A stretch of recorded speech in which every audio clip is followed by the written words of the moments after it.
হে everyone, আসসালামু আলাইকুম and welcome back. আজকের ভিডিওটি অনেক ছোট হবে, আপনারা ডিউরেশন দেখেই বুঝতে পারছেন।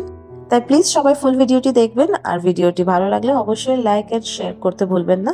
তো আজকে আমাদের দিনটা অনেক আর্লি শুরু হয়ে গেছিল। সকাল 8টার সময় আমরা বাসা থেকে বের হয়ে গিয়েছি, আমি, আমার বাচ্চা আর আমার ভাইয়ের বউ।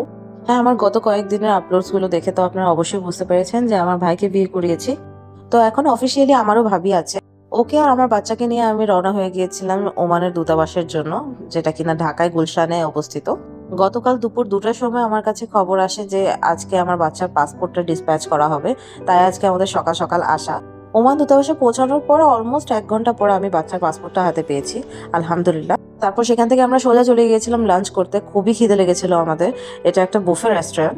রেস্টুরেন্টের নাম হচ্ছে দ্য ক্যাফে রিও। এই রেস্টুরেন্টের অনেকগুলো ব্রাঞ্চও আছে, মিরপুরেও আছে, উত্তরাতেও আছে। আমরা যেটা গিয়েছিলাম সেটা গুলশান 1-এ। আমাদের বলা হয়েছিল যে এই বাফেতে নর্মালি 130+ আইটেম থাকে। আমরা কাউন্ট করিনি, বাট অনেকগুলো আইটেম ছিল।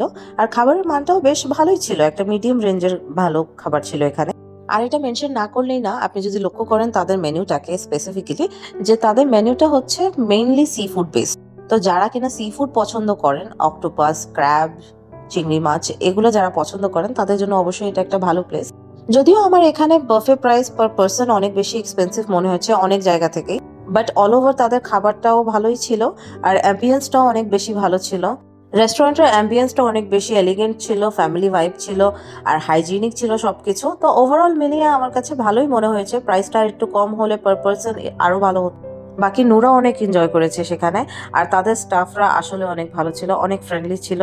নুরা অ্যাজ ইউজুয়াল যেখানে যায় সে ফ্রেন্ড বানায়। আমাদের পাশের টেবিলে আই থিঙ্ক 4 ফ্রেন্ড এসেছিল লাঞ্চ করার জন্য, বাট ইন দ্য এন্ড তারা 5 ফ্রেন্ড হয়ে গেছে, কারণ নুরা তাদের টেবিল ছাড়েই নেই একদম। এই আপুরাও অনেক সুইট ছিল, ম্যাক্সিমাম টাইম নুরা ওদের সাথেই বসেছিল। আর বাকি পুরো টাইম তো ওর মামি ছিলই ওর পেছনে, পুরোটা জায়গা ঘুরে ঘুরে ওর পিছনে পিছনে ঘুরেছে আমার ভাইয়ের বউ। অলমোস্ট 2 ঘন্টা আমরা রেস্টুরেন্টে ছিলাম। তারপর ওখান থেকে আমরা ফ্রেশ হয়ে বাসার জন্য রওনা দিয়ে দিয়েছি। রাস্তায় অনেক বেশি ট্রাফিক ছিল, আমরা অনেক বেশি এক্সস্টেড হয়ে গিয়েছিলাম অ্যাট দিস পয়েন্ট।